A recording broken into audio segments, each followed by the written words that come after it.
ज़कात के ज़रिए मनी सर्कुलेशन को कैसे रेज़ करना होता है। ज़कात जो है मनी सर्कुलेशन को कैसे रेज़ करती है।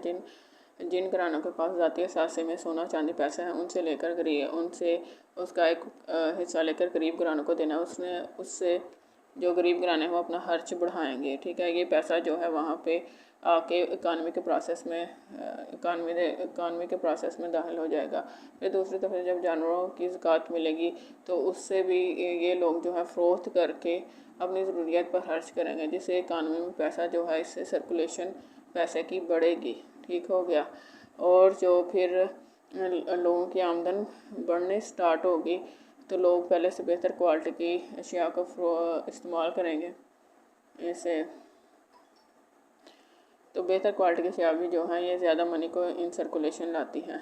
जो कमोडिटीज़ की ज़कात है यानी कि ज़रूरी पैदावार की ज़कात हो गई, कपड़े, सौदा, सल्फ, स्टेशनरी की ज़कात हो गई, ये जो है ये वो चीज़ें हैं जिन पर लोग गरीब घराने के बेशक लोग हैं लेकिन वो बाकायदगी से खर्च कर रहे हैं।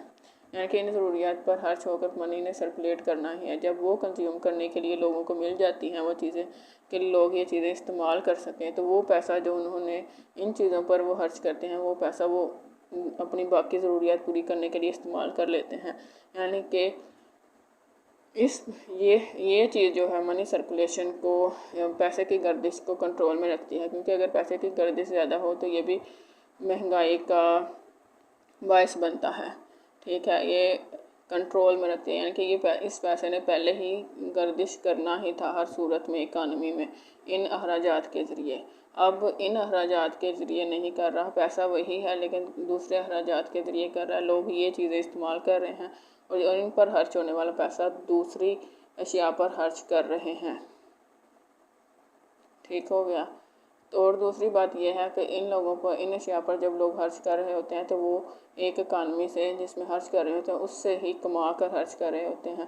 तो अगर उन्हें वहाँ पर रोज़गार मैसर है तो ये भी इकानमी की जो कैपेसिटी है, यानी कि इकानमी ने अगर इतने लोगों को रोज़गार दिया हुआ है तो ये उसकी कैपेसिटी को ही चीज़ ज़ाहिर कर रही है, उससे कमा कर ही और चीज़ों पर खर्च करेंगे। तो इस तरह से जो है जो खर्च बढ़ता है वो कैपेसिटी, इकानमी की जो कैपेसिटी है उसके साथ रहता है। और कैपेसिटी का इन अलाइन रहना, इकानमी की कैपेसिटी के मुताबिक होना, खर्च का बढ़ना इकानमी की कैपेसिटी के मुताबिक होना क्यों ज़रूरी है?